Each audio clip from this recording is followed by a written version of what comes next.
पहला दोहा लिखा हुआ है कि बलिहारी गुरु आपणे द्योहाड़ी के बार, जिनी मानिस ते देवता करत न लागी बार। फिर से सुन लीजिए जो लोग कल नहीं आए थे। साहित्यिक वालों को अर्थ लिखना है, सामान्य वालों को केवल प्रश्नोत्तर लिखना है। ठीक है, जो मतलब विज्ञान वर्ग से पढ़ते हैं, जो मैथ लेकर पढ़ते हैं या बायोलॉजी लेकर पढ़ते हैं, उनको अर्थ लिखने के लिए नहीं आता है, बल्कि इस पर आधारित 3 प्रश्न आते हैं। और जो लोग साहित्यिक पढ़ते हैं, यानी जो लोग आर्ट साइड से पढ़ते हैं, कला वर्ग से या मानविकी वर्ग से, जैसे समाजशास्त्र, इतिहास, भूगोल, नागरिक शास्त्र इत्यादि विषयों को लेकर पढ़ रहे हों, वो इन सब का अर्थ लिखेंगे। ठीक है, आई बात समझ में। और मैं कल सिलेबस लिखवा दूंगा कि कौन कौन से पार्ट सामान्य वालों को पढ़ने हैं और कौन कौन से पार्ट आर्ट साइड वालों को पढ़ने हैं। ठीक है भाई, बात समझ में आई। चलिए, तो पहला जो दोहा है, ये पूरा देखिए, साखी जो है पूरा दोहा है। ठीक है, जब हम आपको पढ़ाएंगे तो दोहा, सोरठा, रोला, छंद इत्यादि जो है उनके बारे में पढ़ाएंगे। तो ये पहला दोहा है, साखी है, कबीरदास जी ने लिखा है। कबीरदास जी की 3 कृतियाँ जो थी बहुत ही फेमस हैं, साखी, शबद, रामायणी। हालांकि उन्होंने लिखा नहीं था, उनके जो शिष्य थे उन्होंने लिखा था। मतलब कबीरदास जी जहाँ रहते थे वो अपने मुख से गुणगान करते थे, गाते थे, उन्हीं को यह लिख लिया करते थे उनके शिष्य। ठीक है, बाकी उनकी जो प्रारंभिक जीवन के बारे में आप खुद जानते होंगे। ठीक है, तो साखी में पहला है कि बलिहारी गुरु आपणे। बलिहारी का मतलब होता है न्योछावर करना। बलिहारी का मतलब न्योछावर करना। गुरु मतलब गुरु के ऊपर, आपणे मतलब अपने आप को, यानी अपने आप को कबीरदास जी कहते हैं कि मैं अपने गुरु के ऊपर अपने आप को न्योछावर करता हूँ। कितनी बार? द्योहाड़ी के बाद। द्योहाड़ी मतलब एक दिन, देहाड़ी है यार। द्योहाड़ी का मतलब क्या है? देहाड़ी, जो देहाड़ी मजदूरी करते हैं ना लोग, तो एक दिन, दिहाड़ी मजदूरी मतलब एक दिन वाला। द्योहाड़ी के बार यानी एक दिन में कई बार, कै मतलब कई बार, मैंने बहुत बार मैं अपने आप को अपने गुरु के ऊपर क्या करता हूँ? कई बार न्योछावर करता हूँ। क्यों? जिनी मानिस ते देवता। जिनी मतलब जिनको, मानिस मतलब मनुष्य, ते मतलब से देवता। जिनको मनुष्य से देवता करने में, यानी मैं मनुष्य था, मुझे देवता करने में करत न लागी बार, मतलब बार मतलब समय नहीं लगता। बार का मतलब क्या होता है? देर या समय, यानी उनको तनिक देर नहीं लगती है। उनकी कृपा सिंधु इतनी है, इतना प्रबल कृपा है, यानी मेरे गुरु जो है इतने दयालु, इतने कृपालु हैं कि वो एक क्षण में ही बिना देर लगाए मनुष्य को क्या कर देते हैं? देवता कर देते हैं। मैं ऐसे गुरु के ऊपर अपने आप को क्या करता हूँ? एक दिन में कई बार न्योछावर करता हूँ। दूसरा दोहा है, सतगुरु की महिमा अनंत, अनंत किया उपकार, लोचन अनंत उघाड़िया, अनंत दिखावन हाड़। अर्थात सतगुरु, देखिए इसमें ये प्रसंग क्या है, कबीरदास जी इसमें इस दोहे में अपने गुरु की महिमा का वर्णन करते हैं, बताते हैं कि मेरे गुरु कितने महिमावान हैं। कहते हैं कि सतगुरु की महिमा अनंत, अनंत किया उपकार, यानी मेरे सतगुरु, सतगुरु यानी मेरे परम पूज्य गुरु जी की महिमा क्या है? अनंत है, इनफाइनाइट। कल बताया मैंने, अनंत है, जिसका कोई अंत नहीं है। और उन्होंने अनंत किया उपकार, उपकार नहीं उपकार है, यहाँ पर सदुकड़ी भाषा होने की वजह से थोड़ा उसमें बदलाव है। अनंत मतलब उन्होंने मेरे ऊपर उपकार भी क्या किए? बहुत अनंत किए हैं, मैं गिन नहीं सकता। उन्होंने मेरे ऊपर इतने सारे उपकार किए हैं, यानी मेरे सतगुरु की महिमा अनंत है और उन्होंने मेरे ऊपर क्या किया? अनंत उपकार किए। उस उपकार में से क्या है? सबसे बड़ा उपकार क्या है कि लोचन अनंत उघाड़िया, मतलब अनंत, मेरे लोचन मतलब दृष्टि, मेरे दिव्य दृष्टि यानी अनंत दृष्टि, जिससे मैं देख सकूं। किसको देख सकूं? उघाड़िया मतलब उसको उघाड़ दिया है, यानी खोल दिया है। मेरे जो वो चक्षु हैं, जो नेत्र हैं, जिनसे मैं अनंत तक देखूं, यानी पार ब्रह्म परमेश्वर को। दिखावण हार का मतलब होता है पार ब्रह्म परमेश्वर का विराट स्वरूप मैं देख सकूं। उन्होंने कृपा करके वो दृष्टि, सामान्य व्यक्ति को इन 2 नेत्रों से हम कभी भी उस परमेश्वर को नहीं देख सकते, क्योंकि यह जो दृष्टि है ये हमारी भौतिक है।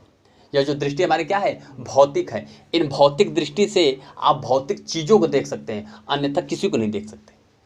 जैसे हम वायु को नहीं देख सकते, प्रकाश को नहीं देख सकते। प्रकाश के माध्यम से किसी वस्तु को देखते हैं, प्रकाश को नहीं देखते। आपको पता होगा एक ब्लैक होल की थ्योरी होती है, आप उसके बारे में समझेंगे तो आपको समझ में आएगा। बस इसी तरह जैसे हम प्राण को नहीं देख सकते, क्योंकि ये सब चीज़ें क्या भौतिक नहीं है। तो जो चीज़ें भौतिक हैं, हम उन सभी भौतिक चीज़ों को इन भौतिक आंखों से देख सकते हैं, परंतु पार ब्रह्म परमेश्वर को देखने के लिए हमें क्या चाहिए? दिव्य दृष्टि, अनंत लोचन वाला दृष्टि चाहिए। वो मेरे सदगुरु ने मेरे ऊपर कृपा करके क्या किया? दिखा दिया। अर्थात वो मेरे नेत्र खोल दिए, जिससे मैंने उस पार ब्रह्म परमेश्वर का क्या किया? साक्षात्कार कर लिया। ठीक है भाई, आए समझ में? यानी सदगुरु मेरे क्या हैं, मेरे जो सदगुरु हैं उनकी महिमा अनंत है, उन्होंने मेरे ऊपर बहुत अनंत उपकार किए हैं। उसी उपकार में एक उपकार यह किया कि मुझे क्या किया, ऐसा चक्षु यानी मेरे उन नेत्रों को खोल दिया जिससे मैं क्या कर सकूं, भगवान पार ब्रह्म परमेश्वर परम पिता का मैं दर्शन कर सकूं। तीसरा दोहा है, दीपक दिया तेल भरी बाती दई अघट, पूरा किया बिसाहुड़ा बहुरिन आवे हट। ये अर्थ में थोड़ा सा कठिन पड़ेगा, लेकिन ये दो भावों के साथ है, ध्यान दीजिएगा। दीपक दिया यानी दीपक मतलब ज्ञान रूपी दीपक। ज्ञान क्या होता है, प्रकाशमय होता है। तो मेरे गुरु ने मुझे ज्ञान रूपी एक दीपक दिया, और तेल भरी, उसमें तेल मतलब भगवत रूपी प्रेम का तेल भरा है। दीपक कैसे जलता है, दीपक होता है तो उसमें तेल होता है, बाती होती है, तब नहीं जलता है भाई। दीपक मतलब दिया होता है, वह वस्तु वह पात्र जिसमें तेल और बाती रखकर क्या करते हैं, जलाते हैं। तो उस पूरी जो संरचना होती है उसको हम दीपक कहते हैं, है ना। क्या हम बाती को दीपक कहेंगे, नहीं। तेल को दीपक कहेंगे, नहीं। दिया को दीपक कहेंगे, नहीं। तो इन तीनों के सम्मिश्रण से, तो वही कहने का तात्पर्य बता रहे हैं कि दीपक दिया तेल भरी। दीपक मतलब होता है ज्ञान रूपी दीपक, और तेल भरी, तेल मतलब भगवत रूपी प्रेम, यानी ये जो मेरा शरीर ज्ञान रूपी है ना, उसमें भगवान रूपी प्रेम का क्या है, तेल भरा हुआ है। और ऐसी बाती दिया है, बाती दई अघट। बाती मतलब उसमें जो वो बत्ती जैसी होती है जो जलती है, जिसमें से तेल रिस कर ऊपर जाता है तो जलता है, वो दिया कैसा, अघट। अघट, घट मतलब घटने वाला, क्षय होने वाला, नष्ट होने वाला। अघट मतलब जो कभी घटता नहीं है। उसके ऊपर उन्होंने क्या किया, मुझे बाती जो है वो स्मरण रूपी, बाती किसको बनाया, स्मरण को, यानी याद को, बार बार भजन को। मैं बार बार उन्हें याद करता हूँ, वह घटने वाली नहीं है। कभी किसी की याद घटेगी भाई, नहीं, वो बढ़ती ही है। तो अर्थात मैं भगवान रूपी स्मरण करता हूँ, वो क्या होती है, बढ़ती, वो कभी घटेगी नहीं। और क्या किया कि पूरा किया बिसाहुड़ा। बिसाहुड़ा का मतलब होता है फेरा या क्रय विक्रय। मैंने इस दीपक के, ज्ञान रूपी दीपक में जो मैंने प्रेम रूपी तेल भरा है, इसके आधार पर ही मैंने इस चक्कर को, इस फेरा को, इस संसार रूपी मोह माया को मैंने पूरा कर लिया।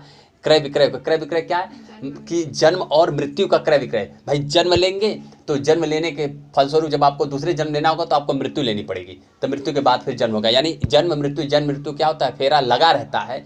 इसको मैंने पूरा कर लिया। किसके आधार पूरा कर लिया, दीपक के आधार पर। जो ज्ञान मुझे मिला, भाई ज्ञान मिला तभी तो भगवान का स्मरण कर पाए।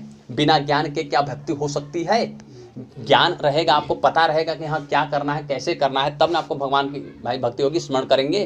तो मैंने इस दीपक के आधार पर, अर्थात परम जो मेरे गुरु हैं उनके आधार पर मैंने यह चक्कर, यानी संसार का जो चक्र है ना, जन्म मृत्यु वाला, ये मैंने पूरा कर लिया है। और बहुरी मतलब दोबारा, बहुरी मतलब दोबारा न आवे हट। हट मतलब बाजार, यानी इस संसार रूपी बाजार मुझे अब दोबारा आना नहीं होगा। क्यों, क्योंकि मैं जन्म मृत्यु से क्या हो गया हूँ, परे हो गया हूँ। अर्थात मैंने ये जन्म मृत्यु के चक्कर को मोक्ष में तब्दील कर दिया है, बदल दिया है।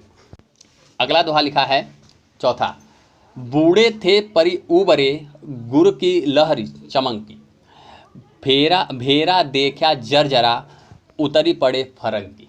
ये बहुत सुंदर है, और मैं आपको बता दूं कि इसमें जो है ये रूपक अलंकार और अतिशयोक्ति अलंकार दोनों मिलाकर है। यहाँ पर नाय को अपने शरीर बता दिया है। रूपक अलंकार होता है ना, जैसे मुख चंद्र, मुख क्या है, चंद्र है, रूपक अलंकार हो गया है ना। जहाँ उपमेय में उपमान का भेद रहित आरोप होता है, वहाँ रूपक अलंकार होता है। मैं आपको अलंकार भी पढ़ाऊंगा तो वही बताया इसमें कि बूढ़े थे परी उबरी। बूढ़े थे मतलब डूबे थे, कहते हैं बुड़ गए, यानी डूबे थे। परी उबरी, अब क्या हो गए, उबर गए, यानी ऊपर आ गए। फिर यानी बच गए। क्यों, गुरु की लहरी चमकी। गुरु की लहर यानी ज्ञान की जो लहर आई ना, उसकी चमक से हम क्या हो गए, मतलब किसमें बूढ़े थे, अंधकार में डूबे थे। किसमें बूढ़े थे, अंधकार में डूबे थे। और ज्ञान रूपी गुरु का जब प्रकाश मुझे मिला तो मैं क्या हुआ, ऊपर ही आ गया, यानी बच गया। क्यों, अंधेरे में चल रहे हैं, आप अंधेरे में डूबे तो क्या पता चलेगा क्या हो रहा है क्या नहीं हो रहा है। लेकिन जब प्रकाश मिलेगा तब ना आपको पता चलेगा, अरे यार ये चीज़ अच्छी है, ये चीज़ बुरी है। प्रकाश रहेगा तभी ना, अंधेरे में तो सब कुछ बराबर है, समझ रहे हैं। तो वही कह रहे थे, मैं कहा था मैं बूढ़े थे परी उबरी, मैं अब बच गया। मैं डूबा था इसमें, मैं इस संसार रूपी मोहमाया में क्या था, डूबा था, लेकिन मैं क्या हो गया, बच गया। किससे बच गया, गुरु की लहरी चमकी, गुरु के लहर रूपी चमक से, यानी गुरु के ज्ञान की जो चमक आई ना, उस चमक से मैं क्या हो गया, बच गया। कैसे बच गया कि भेरा देखा जरा। भेड़ा मतलब होता है बेड़ा, अर्थात नाव। जिस नाव से मैं ये सागर पार करना चाहता था ना, वो क्या थी, जर्जर थी। जर्जर मतलब खस्ता हाल थी, खराब थी, टूटी फूटी हालत में थी। बेड़ा का मतलब नाव होता है। अब नाव अगर आपकी जर्जर रहेगी तो आप नदी पार कर पाएंगे, बीच में डूब जाएगी, है कि नहीं। तो कह रहे हैं कि बेड़ा देखा जर्जरा, यानी मैंने देखा कि जर्जर नाव है, यानी जो मैं जिसको लेके चल रहा हूं ना, ये जो संसार के समस्त चीजें हैं ना, भौतिक सुख संसाधन, ये सब जर्जर है, ये सब क्या हो जाएंगे, टूट जाएंगे, छूट जाएंगे, समाप्त हो जाएंगे, नष्ट हो जाएंगी। और उतरी पड़े फरंकी, मैं तुरंत इस पे से, फरंकी मतलब झटपट, तुरंत उतर गया, अर्थात इस मोह माया को क्या क्या मैंने छोड़ दिया। हम नाव से चल रहे हैं क्योंकि नाव से तो प्रेम रहेगा ही। अब तो सोचेंगे कि भाई नाव से ही चले जाए, लेकिन नाव आपके साथ जाएगी उस पार तक, नहीं जा पाए, क्योंकि यह शरीर क्या है, नश्वर है, बीच रास्ते में क्या हो जाएगी, नष्ट हो जाएगी। क्या ये शरीर आपके आखिरी समय तक चलेगी, नहीं चलेगी। वही बता रहे हैं कि मैं इस सांसारिक रूपी मोह माया में मैं डूबा हुआ था, और जब गुरु के ज्ञान रूपी चमक मेरे ऊपर आई पड़ी तो मैं इस संसार रूपी मोह माया से क्या किया, त्याग दिया। और जो मेरा शरीर रूपी नाव था, यानी संसार रूपी जो शरीर मेरा है ना, भौतिक सुख साधनों से, मैंने इसे जब देखा तो ये जर्जर था। जर्जर मतलब नाशवान था, जर्जर मतलब नष्ट तो हो जाएगा, ये मेरा शरीर नश्वर था, ये पूरा संसार नश्वर था, इसलिए मैंने इस संसार का मोह क्या कर दिया, त्याग दिया। यानी उस नाव से, जर्जर नाव से मैं क्या गया, उतर गया। अब मैं डूबूंगा नहीं, अब मैं क्या हो जाऊंगा, पार हो जाऊंगा। अगर नाव पर रहेंगे तो नाव सहित डूब जाएंगे, लेकिन आप अगर ज्ञान रूपी ले लेंगे तो आप तैरते हुए पार हो जाएंगे। अगर गुरु का ज्ञान मिल जाएगा तो आप क्या होगा, तैरते हुए पार हो जाएंगे। तो वही बता रहे हैं कि मैं इस संसार रूपी मोह माया में डूबा हुआ था, गुरु के ज्ञान की चमक से मिला तो मैं उभर ही आ गया, यानी ऊपर आ गया, और मैंने संसार रूपी मोह माया को छोड़ दिया तुरंत, क्योंकि यह संसार क्या है, नश्वर है, जर्जर है। आई बात समझ में, आगे बढ़े, बोलिए भाई। अगला दोहा है, चिंता तो हरि नाव की और न चिंता दास, जे कछु चितवै राम बीन सोई काल की पास। देखिए इसमें भी रूपक अलंकार है। कहते चिंता तो हरि नाव की, इसमें देखिए भगवत भक्ति के बारे में कबीरदास जी भगवान की भक्ति, ईश्वर का चिंतन करने के लिए जोर दे रहे हैं, बता रहे हैं कि हमें चिंता किसकी करनी चाहिए अगर हम संसार में है तो। कहते चिंता तो हरि नाव की, नाव का मतलब नाम, चिंता मतलब चिंता, तो मतलब तो, हरि मतलब भगवान का नाम, यानी हमें किसकी चिंता करनी चाहिए, हरि के नाम यानी भगवान के नाम की चिंता करनी चाहिए। और न चिंता दास, और किसी चीज़ की चिंता दास नहीं करनी चाहिए, मतलब और हमें किसी भी चीज़ की चिंता नहीं करनी चाहिए, न हम किसी चीज़ की चिंता का दास। कहते और न चिंता दास, यानी और किसी भी चीज़ की, सांसारिक वस्तुओं की चिंता हमें करनी नहीं चाहिए। क्यों, क्योंकि जे कुछ कछु चितवै राम बिन, जे मतलब जो कुछ भी, कछु मतलब कुछ भी, चितवै मतलब चिंता करेंगे, राम बिन मतलब राम के बिना, यानी अगर राम को, भगवान के नाम को छोड़कर और जितनी भी चीज़ों की आप चिंता करेंगे, सोई काल के पास वो सब क्या हो जाएगा, नष्ट हो जाएगा। क्योंकि यह संसार नश्वर है, भगवान के सिवा और इस संसार में कोई भी वस्तु बचेगी नहीं। यानी अगर आपको मुक्ति प्राप्त करनी है, मोक्ष प्राप्त करना है तो क्या करेंगे, भगवान की चिंता करेंगे, यानी भगवान के नाम का ही भजन करेंगे। ठीक है, आई बात समझ में।